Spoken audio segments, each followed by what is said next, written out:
अभिमानस मालिकेच्या आजच्या भागामध्ये आपण पाहत आहोत की आता इकडे सत्या आणि मीरा त्या ज्वेलर्स शॉपमध्ये गेलेले असतात आणि तिथे जाऊन सत्या म्हणत असतो, काय हो साहेब, तुम्ही तुमच्याकडे आलेल्या साधी माणसांनाच फसवलं आहे. आमच्यासारखी साधी माणसं दिसली म्हणून तुम्ही त्यांना कसंही बोलाल आणि काहीही कराल आणि फसवाल का बरं? का तुम्ही असं वागलात? तुम्ही आम्हाला आमची मोठी फसवणूक केली आहे. तेव्हा ते ज्वेलर्सवाले म्हणत असतात, हे बघा, तुम्ही असं का बोलताय ते मला समजत नाही, पण आमच्याकडे असली कसलीही फसवणूक होत नाही. तुमचा काहीतरी चुकीचा गैरसमज झालेला आहे. त्याच वेळेला सत्या म्हणत असतो, नाही, आमचा काही गैरसमज झालेला नाही. त्या दिवशी मी तुमच्याकडून सोन्याचा नेकलेस नेला. 2 लाखाचं तुम्ही बिल करून दिलं आणि तो खोटा नेकलेस निघाला. तेव्हा ते म्हणत असतात, बघू द्या, एकदा नेकलेस दाखवा. तेव्हा सत्या सोबत आणलेला नेकलेस दाखवत असतो. त्याच वेळेला सोनार आता तो नेकलेस पाहतो आणि तो नेकलेस पाहिल्यानंतर चेक करतो, तर त्यावरती हॉलमार्क असं नावाचं लिहिलेलं नसतं. तेव्हा आता इकडे तो शॉपवाला माणूस म्हणत असतो, हे बघा, तुमचा काहीतरी चुकीचा गैरसमज झाला आहे. तुमच्या गोष्ट लक्षात येते का? हा आमच्या इथला दागिना मुळात नाहीच आहे. हा खोटा दागिना आहे. आमच्याकडच्या दागिन्यावर असं हॉलमार्किंग असतं आणि तुम्हाला हवं तर मी CCTV फुटेजसुद्धा दाखवू शकतो, ज्यामध्ये असं क्लिअर असेल की मी तुम्हाला हॉलमार्किंगचाच दागिना दिला आहे. मग हा दागिना तुमच्याकडे कसा आला, कुठून आला हे मला माहिती नाही आहे, ते तुमचं तुम्हाला शोधावं लागेल, असं सुद्धा आता इकडे तो ज्वेलर्स बोलत असतो. ह्या सगळ्या गोष्टी बोलल्यानंतर आता आपण पाहतो की इकडे सत्या म्हणत असतो, म्हणजे नाही समजलं काहीच. तेव्हा तो म्हणत असतो, हे बघा, तुम्ही आमच्याकडून दागिना घेऊन गेलात हे खरं आहे, पण एक गोष्ट समजत नाहीये की तुमच्याकडेच काहीतरी प्रॉब्लेम झाला असेल, कारण आपण हे असे व्यवहार करतच नाहीये आणि त्याच वेळेला आपले हे हॉलमार्किंगचे व्यवहार आहेत आणि तुम्हाला असं का वाटतंय की हा दागिना आमच्याकडेच खराब किंवा खोटा निघलेला आहे किंवा आम्हीच तुम्हाला खोटा दिलाय. हे बघा, ह्यामध्ये काहीतरी आणखी प्रॉब्लेम सुद्धा झालेला असू शकतो. आणि तेव्हा ज्वेलर्स आता इकडे CCTV फुटेज दाखवतात. आता इकडे CCTV फुटेज दाखवल्यानंतर सत्याचा विश्वास बसतो. तो म्हणत असतो, नाही, म्हणजे पाणी दुसरीकडेच कुठेतरी मुरत आहे, असं तो आता म्हणत असतो. आणि जो काही दागिना आहे तो दागिना आता इकडे तो घेतो आणि तो दागिना घेतल्यानंतर आपण पाहतो की लगेचच त्या दुसऱ्या बाजूला संध्याकाळी घरी आल्यानंतर त्या थोडासा टेन्शनमध्येच असतो. त्याच वेळेला तिथे रवी येतो आणि विचारत असतो, काय झाले दादा? काही नाही रे रव्या, तुला सांगू का, खूप मोठा प्रॉब्लेम झालाय. म्हणजे बघ, मी आता ज्वेलर्सच्या शॉपमध्ये जाऊन आलो. तिथे गेल्यावर समजलं की त्यांनी बरोबर दागिना दिला होता. पण मला एक गोष्ट कळत नाहीये रव्या, मी तो दागिना निरुपासाठी आणला होता आणि तो दागिना तिला माहिती नव्हतं तिच्यासाठी आणलाय म्हणून. मी असं सांगितलं होतं, हे मी राजसाठी आणलेला आहे आणि हा दागिना तिच्यासाठी आणलेला असल्यानंतर तो मी तिला देणार होतो, म्हणून मग मी तो दागिना निरुपाकडे ठेवायला दिला. जेव्हा मी तिला मागायला गेलो ना, त्यावेळेला मात्र इकडे तिच्याकडे तो दागिना म्हणजे ती म्हणत होते, चावी सापडेना, चावी सापडेना, नंतर शोधून देते, असं ती बोलत होते. पण जेव्हा इकडे मी तिला मागितलं, पण त्यावेळेस तिने नंतर मला तो दागिना दिला. आणि तुला एक गोष्ट सांगू का, जेव्हा धूमकेतू तिथून येत होती ना, तेव्हा मात्र इकडे धूमकेतूला त्याच्या खोलीतून कसला तरी कोणाला तरी मारण्याचा आवाज येत होता, म्हणून धूमकेतू तिथे गेली. आणि धूमकेतू तिथे गेल्यानंतर तिने पाहिलं तर काय, इकडे जो काही पंकज आहे त्या पंकजला निरुपा मारत होती. म्हणून मग थोडासा डाऊट येतोय की हे सगळं काय आहे. आता इकडे सत्या म्हणत असतो, म्हणजे दादा तुला असं म्हणायचं आहे का? हो, तुझा आणि माझा संशय मात्र खराच आहे. म्हणजे बघ ना, मला असं वाटतंय की आता जो काही दागिना आहे तो दागिना इथे दुसरं तिसरं कोणी घेतलेला नसेल, तर तो दागिना जो आहे ना, तो इथे पंकज, ह्या सगळ्या गोष्टीच्या मागे पंकज असू शकतो का, असं सुद्धा आता इकडे सत्या बोलत असतो. तेवढ्यातच पंकज ऑफिसवरून आलेला असतो. जेव्हा पंकज ऑफिसवरून येतो त्याच वेळेला सत्या आणि रवी हे दोघेही जण त्याला पकडतात. हे दोघेही जण त्याला पकडल्यानंतर आता लगेचच सत्या पंकजला तिथे खाली बसवतो आणि म्हणत असतो, अरे काय आहे, तू तर खूपच मोठा बिझनेसमॅन झालेला आहेस, दमलायस का तू, थकलायस का तू, असं सुद्धा आता इकडे तो त्याला बोलत असतो. त्याच वेळेला आता इकडे पंकज म्हणत असतो, हो रे, खूप कामाचा लोड आहे, त्यामुळे दमायला होतंय, त्यामुळे थकायला होतोय. आता इकडे लगेचच रवी त्याला झाडावर चढवतो आणि म्हणत असतो, हो ना, एवढा मोठा बिझनेस आहे, एवढं सगळं काही तू सांभाळतोस आणि त्यामुळे तुला आता थकायला होत असेल. खरं तर तुझी ना मला दया येते बघ. म्हणजे बघ ना, अरे ऐका, हल्ली ना खूप जास्त फ्रॉड व्हायला लागलेले आहेत. म्हणजे तू एकही असं बिल बनवू नकोस, म्हणजे बिना पावतीचं वगैरे अजिबात असं कसलंही बिल बनवू नकोस, नाहीतर खूप मोठं नुकसान आणि बऱ्याच काही गोष्टी तुझ्या इथे होऊ शकतात बरं का. म्हणजे बघ ना, घरातून कसा इकडे बघता बघता सत्यादादाने जो काही आईसाठी आणलेला हार होता ना, तो अगदी 2 लाखाचा हार होता, तो असा एका झटक्यामध्ये गायब झालाय. त्यामुळे तुला सांगतोय, अजिबात इथे हलगर्जीपणा करू नकोस बरं का. आणि त्याच वेळेला सत्या म्हणत असतो, पण तुला सांगू का, ज्याने कोणी तो हार घेतलाय ना, त्याचं कधी कधी चांगलं होणार नाही, त्याचा पार सत्यानाश होईल, त्याचं वाटोळं होईल. त्याच वेळेला पंकज मनामध्येच म्हणत असतो, आणखी वाटोळं व्हायचं काय राहिलेलं आहे, सगळं तर झालेलं आहे, सगळ्या गोष्टीचा सत्यानाश झालाय. जो काही बिझनेसमध्ये 5 लाख रुपये बाबांनी दिले होते, ते सगळे इकडे आता धुळीस मिळाले आहेत, असा पंकज मनामध्येच म्हणत असतो. आणि त्याच वेळेला त्याला ती गोष्ट आठवते, ज्या दिवशी त्याने तो व्यवहार केला होता, कॅशने व्यवहार केला होता आणि बिल बनवलं नव्हतं.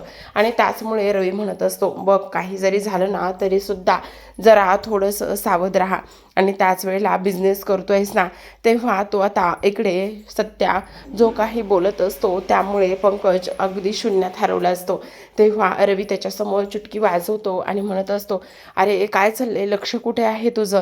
तेव्हा तो म्हणत असतो, नाही नाही रे, काय नाही, खूप झोप आली, दमायला होतंय ना, दिवसभराची कामाची दगदग आणि ह्या सर्व गोष्टी, त्यामुळे मला फार दमायला होते, मी जातो आता, झोपतो. त्याच वेळेला सत्या म्हणत असतो, अरे बबड्या, थांब थांब, कुठे निघालास.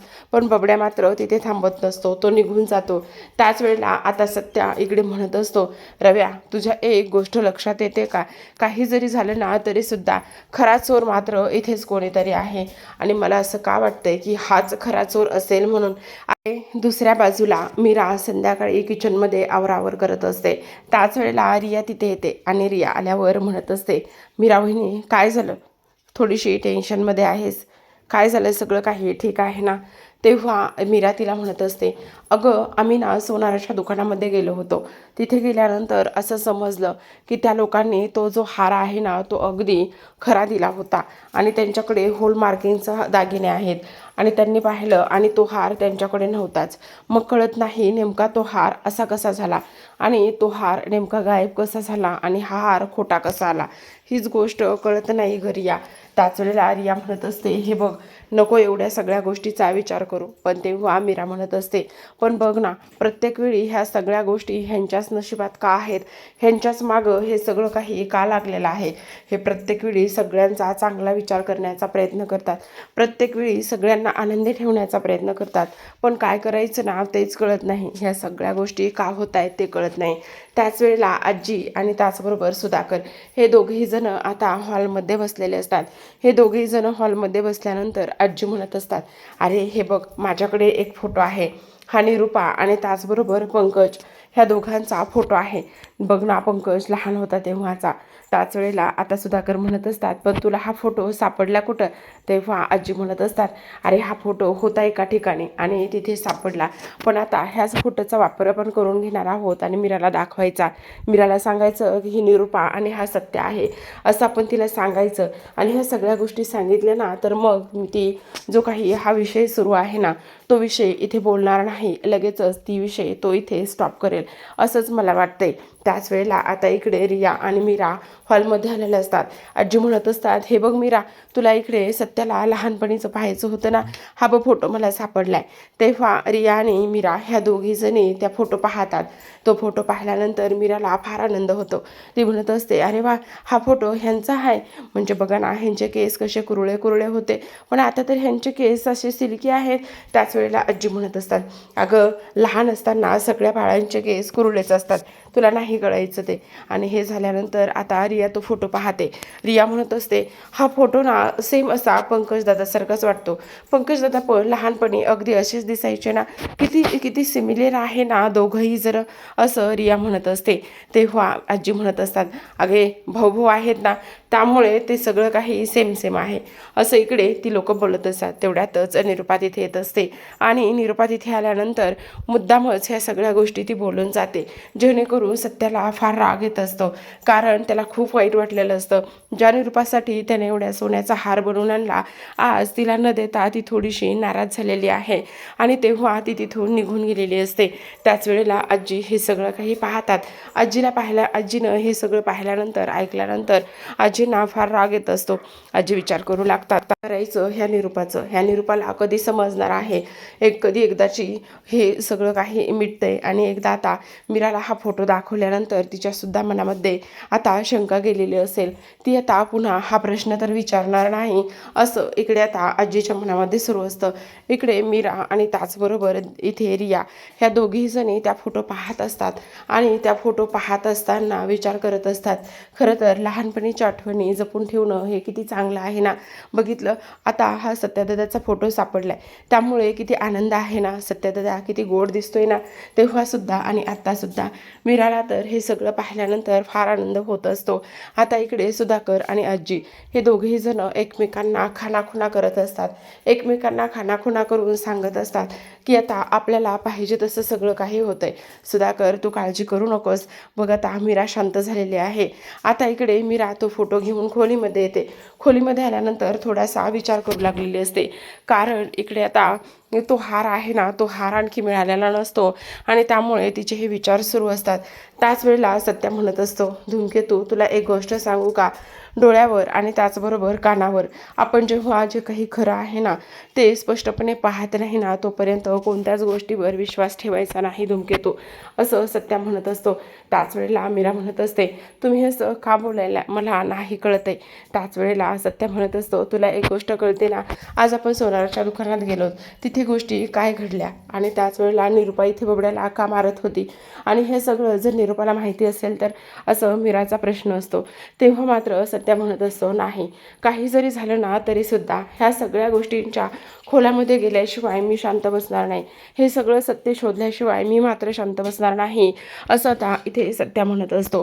ह्या सगळ्या गोष्टीमागे जर बबड्या असेल ना तर त्याचा मात्र मी आता इथे बघ कसा हे करतोय आणि कशी त्याला अक्कल घडवतोय. नाही, ह्या सगळ्या गोष्टींची अक्कल त्याला घडवली ना तर मी सुद्धा नाव लावणार नाही. इथे आता सत्यजित पंकज गायकवाड असं म्हणूनच तो आता झोपायची तयारी करत असतो. मीरा तर झोपण्याचा पूर्ण प्रयत्न करत असते, पण मीरा झोपण्याचा प्रयत्न केल्यानंतर तिला काही केल्या मात्र झोपच येत नसते. तिच्या मनामध्ये खूप सारे वेगवेगळे विचार सुरू असतात आणि एवढे सगळे विचार सुरू असताना आता बिचारीला झोप लागणं काही केल्या शक्यच नसतं. आता इकडे आपण दुसऱ्या बाजूला पाहतो, जो काही सत्य आहे त्याला तहान लागलेले असते आणि तेव्हा सत्य म्हणत असतो, हे धूमकेतू, मला तहान लागली, पाणी प्यायची इच्छा होते. त्याच वेळेला मीरा म्हणत असते, हो ठीक आहे, आणते, असं म्हणून मीरा आता पाणी आणायला जात असते. जेव्हा मीरा आता इकडे पाणी आणायला किचनमध्ये जाणार त्याच वेळेला तिकडे तिच्यासमोर खूप मोठं इथे गुपित येणार असतं. तेव्हा सत्य म्हणत असतो, पण धूमकेतू, काय झालंय, खरं खरं सांग. त्याच वेळेला मीरा म्हणत असते, नाही हो, काही नाही झालं. तेव्हा सत्या म्हणत असतो, नाही धूमकेतू, तू कसल्या तरी विचारात हरवलेली आहेस. काय झालेलं आहे धूमकेतू, सगळं काही ठीक आहे ना? तेव्हा मीरा म्हणत असते, बघा ना, पाणी पण संपलेलं आहे, थांबा, मी तुम्हाला पाणी पिण्यासाठी घेऊन येते. आता इकडे ऑलरेडीच किचनमध्ये आजी आणि त्याच वेळेला सुधाकर हे दोघेही जण किचनमध्ये असतात. हे दोघेही जण जेव्हा किचनमध्ये असतात तेव्हा ते दोघे जण बोलत असतात. ते म्हणत असतात, आता तुला काळजी करण्याची काहीच गरज नाही. तुला एक गोष्ट सांगू का, आत्ता ह्या वेळेला थोड्या वेळासाठी तरी जी काही आपली मीरा आहे ना, ती मीरा मात्र इकडे आता शांत बसलेली आहे. ती आता काही जरी झालं ना तरी सुद्धा इकडे जे काही तिला हवंय ना, म्हणजे बघ ना, आता तिला इथे हे हवंय, म्हणजे सत्याचा फोटो, त्याचबरोबर बर्थ सर्टिफिकेट, ह्या सगळ्या गोष्टी ती अजिबात मागणार नाही. काही जरी झालं तरी ती शांत बसणार आहे, असं इकडे आता आजी म्हणत असतात. त्याच वेळेला आता इकडे सुधाकर म्हणत असतात, हो हो आई, अगदी तसंच होऊ दे.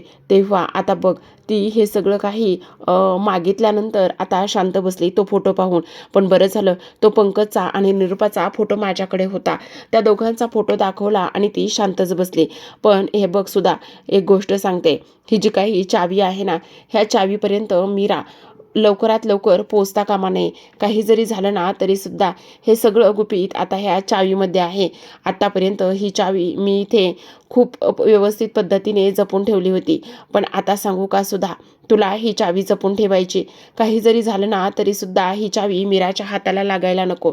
त्याच वेळेला मीरा विचार करत असते, म्हणजे ह्या लोकांनी मला वाटलं तसंच गंडवलं आहे, ह्या लोकांनी मला इथे फसवलंय. आणि तेव्हा आजी म्हणत असतात, आता ही घे चावी. त्याच वेळेला मीरा म्हणत असते, म्हणजे ह्यांनी फक्त माझं समाधान करण्यासाठी ह्या सगळ्या गोष्टी केल्या होत्या, नाहीतर वेगळीच काहीतरी गोष्ट आहे, असा सुद्धा मीरा आता इकडे विचार करत असते.